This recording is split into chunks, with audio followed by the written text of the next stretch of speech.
Olá, estamos na leitura do livro Uma Vida com Propósitos e hoje vamos dar continuidade à leitura no dia 37. Dia 37, partilhando a sua mensagem de vida.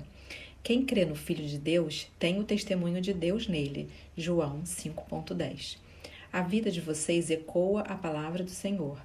As notícias sobre a sua fé em Deus são conhecidas. Já não temos que dizer mais nada. Vocês são a mensagem. Tessalonicenses 1,8. Deus lhe deu uma mensagem de vida para partilhar. Quando você se tornou cristão, da mesma forma se tornou mensageiro de Deus. Deus quer falar ao mundo através de você. Paulo disse: nós falamos diante de Deus com sinceridade, como homens enviados por Deus. Você pode sentir que não tem nada para compartilhar, mas isso é apenas o diabo tentando mantê-lo em silêncio. Você tem um depósito de experiências que Deus deseja utilizar para trazer outras pessoas para a família que é a igreja. A Bíblia diz: quem crê no Filho de Deus tem em si mesmo esse testemunho. Sua mensagem de vida está dividida em 4 partes.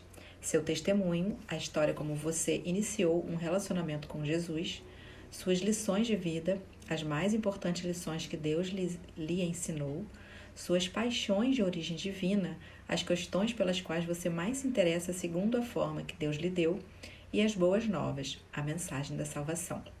A sua mensagem de vida inclui o seu testemunho. O testemunho é a história de como Cristo foi importante na sua vida.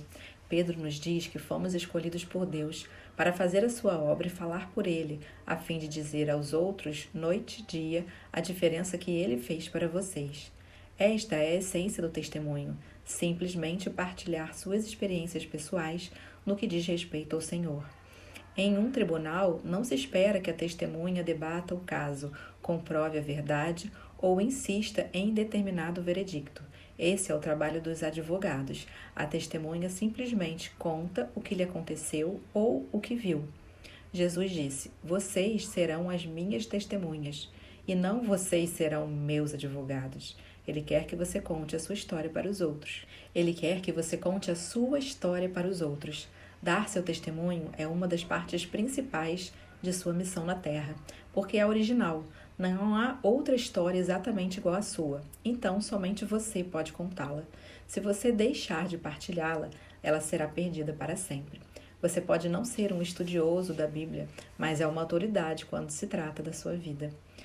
Também porque é difícil argumentar com uma experiência pessoal.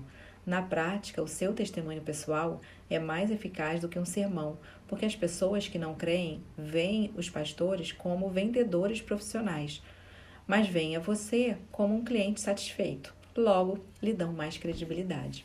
Histórias pessoais também são mais fáceis de relatar do que princípios, e as pessoas adoram ouvi-las. Elas captam nossa atenção e ficam em nossa memória por mais tempo. Os incrédulos provavelmente perderiam o interesse se você começasse a citar teólogos, mas têm uma curiosidade natural sobre experiências que nunca tiveram. Histórias compartilhadas criam uma ponte de relacionamento por onde Jesus pode atravessar de seu coração para o delas. Outro mérito do testemunho é o fato de ele contornar as defesas intelectuais. Muitas pessoas que não aceitariam a autoridade da Bíblia irão dar ouvidos a uma modesta história pessoal. Foi por isso que, em 6 ocasiões distintas, Paulo usou o seu testemunho em vez de citar as Escrituras. A Bíblia diz: estejam sempre prontos para responder a qualquer pessoa que pedir que expliquem a esperança que vocês têm. Contudo, façam isso com mansidão e respeito. A melhor forma de estarmos preparados é escrever o nosso testemunho e então decorar os pontos principais. Divida-o em 4 partes. Como era a minha vida antes de conhecer Jesus? Como percebi que precisava conhecer Jesus? E como comprometi a minha vida com Jesus? E a diferença que Jesus fez na minha vida. Você, logicamente, tem muitos outros testemunhos, além do relato de sua salvação. Você tem um relato para cada experiência na qual Deus o auxiliou. Você deve fazer uma lista de todos os problemas, circunstâncias e crises das quais Deus o salvou. Então, seja sensível e utilize o relato que melhor se relacione com seu amigo incrédulo. Situações diferentes pedem testemunhos diferentes. Sua mensagem de vida inclui suas lições de vida. A segunda parte da sua mensagem de vida são as verdades que Deus lhe ensinou a partir de suas experiências com Ele. Existem lições e discernimentos que você aprendeu sobre Deus, relacionamentos, problemas, tentações e outros aspectos da vida. Davi orou: Deus, ensina-me as lições da vida, para que eu me mantenha no curso. Deploravelmente, muitas vezes deixamos de aprender com várias coisas que nos acontecem. Sobre os israelitas, a Bíblia diz: repetidas vezes Deus os resgatou, mas eles nunca aprenderam, até que finalmente seus pecados os destruíram. Você provavelmente já conheceu pessoas assim. Embora seja sábio aprender com nossas experiências, é ainda mais sábio aprender com as experiências dos outros. Não há tempo suficiente para aprender tudo na vida por tentativa e erro. Devemos aprender com as lições da vida dos outros. A Bíblia diz: quando alguém está querendo aprender, o conselho de uma pessoa experiência vale mais do que anéis de ouro ou joias de ouro puro. Escreva as principais lições de vida que aprendeu, para que possa partilhá-las com os outros. Devemos ser gratos a Salomão por tê-lo feito, pois ele nos deu os livros dos Provérbios e Eclesiastes, os quais estão repletos de lições práticas de vida. Imagine quantas frustrações inúteis poderiam ser evitadas se aprendêssemos com cada lição de vida das pessoas que nos cercam. Pessoas maduras desenvolvem o hábito de extrair lições das experiências do dia a dia. Eu o encorajo a fazer uma lista de suas lições de vida. Você não deve ter tido a oportunidade de ponderar a respeito delas, a menos que as tenha anotado. Eis algumas perguntas para cutucar a sua memória e fazê-lo começar. O que Deus me ensinou com o fracasso? O que Deus me ensinou com a falta de dinheiro? O que Deus me ensinou com a dor, com a tristeza ou com a depressão? O que Deus me ensinou pela expectativa? O que Deus me ensinou com a doença? O que Deus me ensinou com a decepção? O que aprendi com minha família, minha igreja, meus relacionamentos, meu grupo pequeno e com os que me criticam? Sua mensagem de vida inclui partilhar as paixões que Deus lhe deu. Nosso Deus é um Deus apaixonado. Ele ama apaixonadamente algumas coisas e apaixonadamente detesta outras. À medida que você se aproximar dele, ele lhe dará uma enorme paixão por algo que realmente importa a ele, de todo modo que você possa ser seu porta-voz no mundo. Pode ser uma paixão por um problema, por um princípio ou por um grupo de pessoas. O que quer que seja, você se sentirá compelido a falar a respeito e a fazer o que estiver a seu alcance para mudar a situação. Você não consegue deixar de falar sobre aquilo que mais lhe importa. Deus disse: o coração do homem determina o que ele fala. 2 exemplos disso são: Davi disse: o grande interesse que tenho por ti e pela tua casa arde como uma fogueira dentro de mim. E Jeremias que disse: a tua mensagem fica presa dentro de mim e queima como fogo no meu coração. Estou cansado de guardá-la e não posso mais aguentar. Deus dá a algumas pessoas o ardor para defender uma causa. É geralmente um problema que foi sentido na pele, como violência, vício, esterilidade, depressão, doença ou alguma outra dificuldade. Algumas vezes, Deus dá às pessoas uma paixão para falar em nome de grupos que não podem falar por si sós, os que ainda não nasceram, os perseguidos, os pobres, os encarcerados, os maltratados, os desprovidos, os que não tiveram direito à justiça.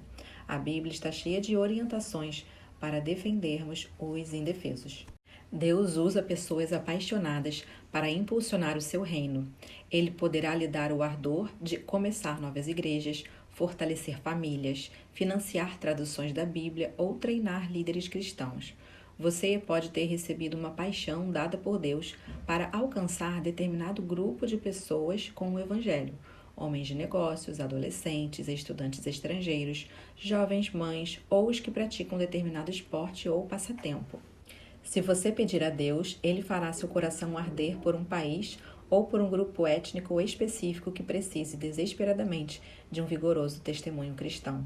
Deus nos dá diferentes paixões para que se concretize tudo o que Ele quer que seja feito no mundo. Você não deve esperar que alguém se entusiasme pela sua paixão.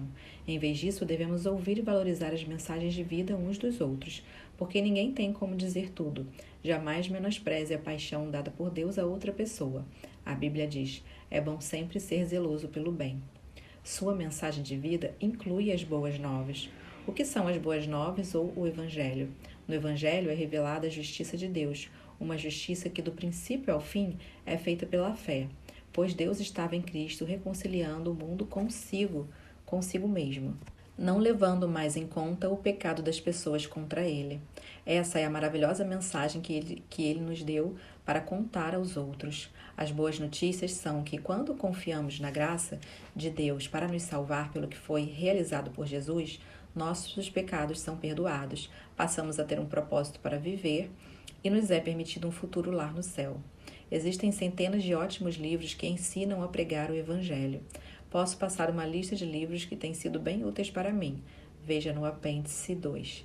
Mas nem todo treinamento do mundo irá motivá-lo a testemunhar de Cristo enquanto você não tiver assimilado as 5 convicções expressas no capítulo anterior. O mais importante é que você aprenda a amar aos perdidos da forma que Deus os ama. Deus nunca deu vida a uma pessoa por quem não sentisse amor. Todos importam para Ele. Quando Jesus estendeu os braços na cruz, ele estava dizendo: eis o tanto que eu o amo, a Bíblia diz, pois o amor de Cristo nos constrange, porque estamos convencidos de que um morreu por todos. Sempre que você se sentir apático sobre a sua missão no mundo, passe algum tempo pensando sobre o que Jesus fez por você na cruz. Você deve se preocupar com os que não creem, porque Deus se preocupa. O amor não lhe dá outra escolha. A Bíblia diz: no amor não há medo. O amor, que é totalmente verdadeiro, afasta o medo. Um pai se lançaria para dentro de um prédio em chamas a fim de salvar o filho, porque o seu amor por aquele filho é maior que o seu medo. Se você tem medo de partilhar o Evangelho de Deus com aqueles que estão ao redor, peça a Deus que encha seu coração de amor por essas pessoas. A Bíblia diz: Deus não quer que ninguém se perca, mas que todas as pessoas mudem seu coração e sua vida. Assim que você conhece uma pessoa que não conheça Cristo, você precisa começar a orar por ela, servindo com amor e partilhando as boas novas. E enquanto existir uma única pessoa em sua comunidade que não faça parte da família de Deus, sua igreja precisa insistir em buscá-lo. A igreja que não quer crescer está dizendo ao mundo: vocês podem ir para o inferno. O que você está disposto a fazer para que as pessoas que você conhece possam ir para o céu? Convidá-las a vir à igreja, contar a sua história, presentear-lhes este livro, levá-las para jantar, orar por elas diariamente até que sejam salvas? Seu campo missionário está ao seu redor. Não perca as oportunidades que Deus está lhe dando. A Bíblia diz: aproveitem o máximo das suas oportunidades para contar a boa nova aos outros. Sejam sábios em todos os seus contatos com eles. Alguém irá para o céu por sua causa? Será que alguém no céu poderá lhe dizer: eu gostaria de lhe agradecer. Estou aqui porque você se importou o suficiente para me falar do Evangelho. Imagine a alegria de encontrar no céu pessoas que você ajudou a chegar lá. A salvação eterna de uma única vida é mais importante que tudo mais que você possa conseguir na vida. Somente as pessoas irão durar para sempre. Neste livro, você aprendeu os 5 propósitos de Deus para a sua vida na Terra. Ele o fez para ser membro de sua família, exemplo de seu caráter, alguém que engrandece a sua glória, ministro da sua graça e mensageiro do Evangelho. Desses 5 propósitos, o 5º pode ser realizado somente na Terra. Os outros 4 você continuará exercendo na eternidade de uma forma ou de outra. Por isso é tão importante propagarmos as boas novas. Você só tem um curto espaço de tempo para partilhar a sua mensagem de vida e cumprir sua missão. E agora vamos para as reflexões do 37º dia. 37º dia, pensando sobre o meu propósito. Um tema para reflexão. Deus quer dizer algo ao mundo por meu intermédio. Um versículo para memorizar. Estejam sempre prontos para responder a qualquer pessoa que pedir que expliquem a esperança que vocês têm. Porém, façam isso com educação e respeito. Pedro 3,15. Uma pergunta para meditar. Ao refletir sobre a minha história pessoal, percebo que ela é mais adequada a essa ou aquela pessoa, com quem Deus gostaria que eu partilhasse. E por hoje é isso e nos vemos amanhã, no dia 38.